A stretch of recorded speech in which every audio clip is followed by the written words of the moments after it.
Good morning to all of you. I myself Prakash Chandra Davas, Assistant Professor in Chemistry, presently deputed at Government Girls College, Shahpura, Jaipur. Today we are going to discuss a very nice topic of organic chemistry in BSc second year, that is spectroscopy. Dear students, विद्युत चुंबकीय विकिरणें पदार्थ के साथ अंतरक्रिया पर जो structural informations देती हैं, उन इन्फॉर्मेशंस को कलेक्ट करने की साइंटिफिक टेक्निक को हम स्पेक्ट्रोस्कोपी कहते हैं। ये हम जानते हैं कि पदार्थ में इलेक्ट्रॉन होते हैं जो कि न्यूक्लियस के चारों ओर चक्कर लगाते रहते हैं एटम के, और न्यूक्लियस पर पॉजिटिव चार्ज वाली एंटिटी प्रोटॉन होती है। जब किसी एक आवेश के चारों ओर लगातार रूप से कोई आवेश, अपोजिट चार्ज्ड आवेश चक्कर लगाता है, तो वहाँ दो क्षेत्र उत्पन्न होते हैं, विद्युत क्षेत्र और चुंबकीय क्षेत्र। इन दोनों क्षेत्रों की यूनिवर्स में इंटरेक्शन या अंतरक्रिया जो है वो लगातार रूप से तरंगों के रूप में आगे बढ़ती है। इन्हीं तरंगों को हम विद्युत चुंबकीय तरंग या विकिरण कहते हैं।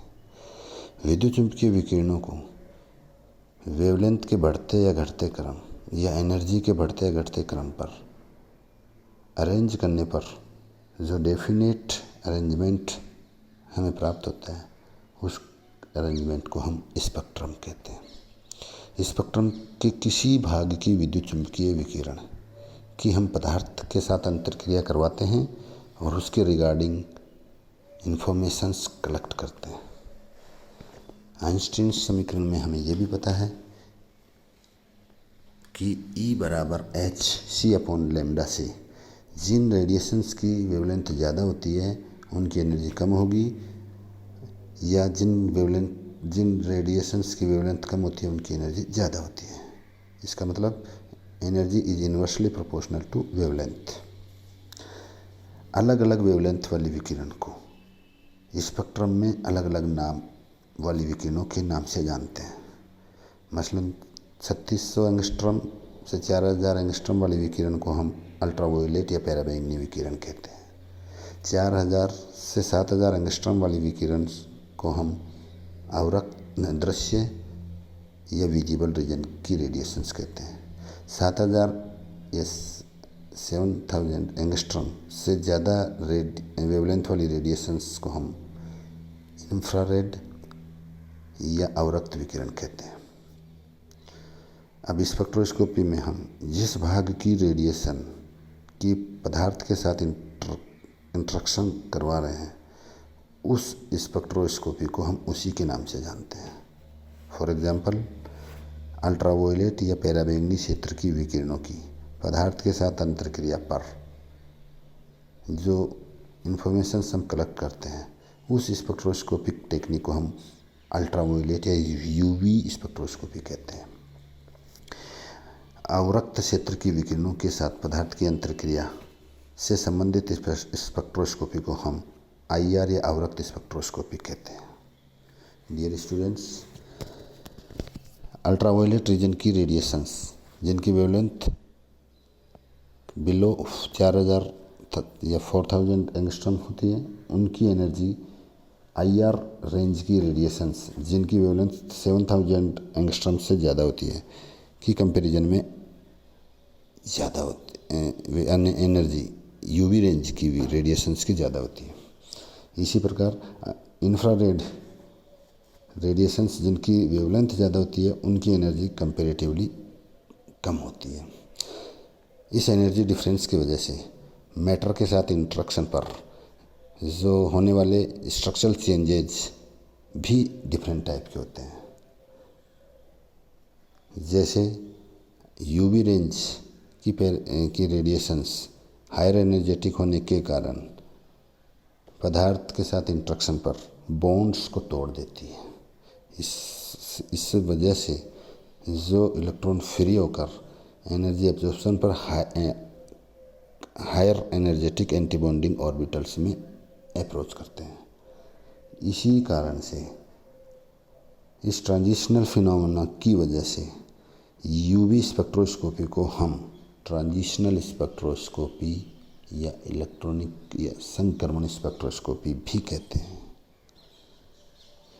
इसी प्रकार IR क्षेत्र की जो विकिरण है वो कम एनर्जेटिक होने के कारण बॉन्ड ब्रेकिंग प्रोसेस को कंप्लीट नहीं कर पाती है।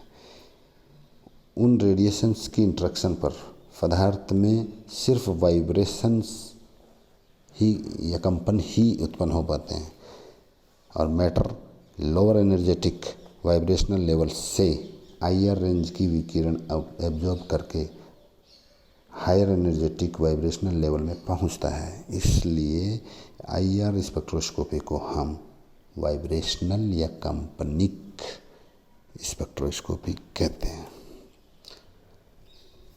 हम सबसे पहले यूवी स्पेक्ट्रोस्कोपी में इन डिफरेंट टाइप के इलेक्ट्रॉनिक ट्रांजिशंस की बात करेंगे। विभिन्न प्रकार के इलेक्ट्रॉनिक संक्रमणों की अगर बात की जाए तो हम यहाँ इस डायग्राम से देख सकते हैं कि पदार्थ में अगर इलेक्ट्रॉन सिग्मा बॉन्डिंग में काम आ रहे हैं तो यूवी रेंज की रेडिएशन एब्जॉर्ब करके बॉन्ड ब्रेकिंग के बाद ये इलेक्ट्रॉन अपने respective sigma anti bonding orbital में पहुंचते हैं। यदि पदार्थ में पाई बॉन्ड भी प्रेजेंट है तो एनर्जी एब्जॉर्प्शन पर पाई इलेक्ट्रॉन बॉन्डिंग स्टेट या बॉन्डिंग ऑर्बिटल्स से रेस्पेक्टिव पाई एंटी बॉन्डिंग या पाई विपरीत बंदी ऑर्बिटल्स में अप्रोच करते हैं। इस ट्रांजिशन को हम पाई टू पाई स्टार ट्रांजिशन कहते हैं। यहाँ हम देख सकते हैं कि sigma to sigma star transition की तुलना में पाई टू पाई स्टार ट्रांजिशन के लिए रिक्वायर्ड एनर्जी की वैल्यू कम होती है, क्योंकि इस संक्रमण पाई टू पाई स्टार संक्रमण के लिए एनर्जी कम चाहिए तो इसके रिगार्डिंग वेव लेंथ या लैम्डा मैक्सिमम की वैल्यू ज़्यादा होगी। दोनों ही सिग्मा टू सिग्मा स्टार और pi to pi star transitions symmetry allowed transition होते हैं, क्योंकि दोनों ट्रांजिशन में सेम सिमेट्री वाले अपने विपरीत बंदी या एंटी बॉन्डिंग ऑर्बिटल्स में ट्रांजिट कर रहा है इलेक्ट्रॉन। डियर स्टूडेंट्स, ये भी हम समझ सकते हैं कि जिन कंपाउंड्स में केवल सिग्मा बॉन्ड होते हैं संतृप्त कार्बनिक यौगिक, उनमें sigma to sigma star transition show किया जाएगा, जबकि असंतृप्त एल्कीन अथवा एल्काइन या एरोमेटिक कंपाउंड्स जिनमें पाई बॉन्ड होते हैं वो pi to pi star type का ट्रांजिशन शो करेंगे। इन दोनों में से ज़्यादा important pi to pi star transition है, क्योंकि sigma to sigma star transition के लिए रिक्वायर्ड एनर्जी बहुत अधिक होने के कारण इसके रेस्पेक्टिव वेवलेंथ की वैल्यू 200 से 800 नैनोमीटर की रेंज से बाहर वाली रेडिएशंस का एब्जॉर्प्शन होता है। इसी कारण हेक्सेन और साइक्लोहेक्सेन जैसे कंपाउंड यूवी स्पेक्ट्रोस्कोपी में पारदर्शी होने के कारण यहाँ विलायक के रूप में काम में लिए जाते हैं। पाई टू पाई स्टार ट्रांजिशन में दो प्रकार के बैंड हमें यूवी स्पेक्ट्रोस्कोपी में देखने को मिलते हैं।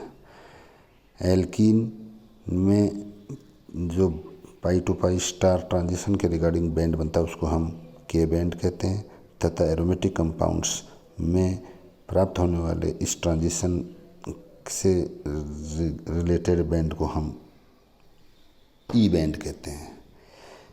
इसके अलावा दो सिमेट्रिकली फॉरबिडन ट्रांजिशन भी हम डिस्कस करेंगे। नेक्स्ट वीडियो में हम बात करेंगे N2 पाई स्टार और N2 सिग्मा स्टार प्रकार के इलेक्ट्रॉनिक ट्रांजिशंस की। Till then, good bye.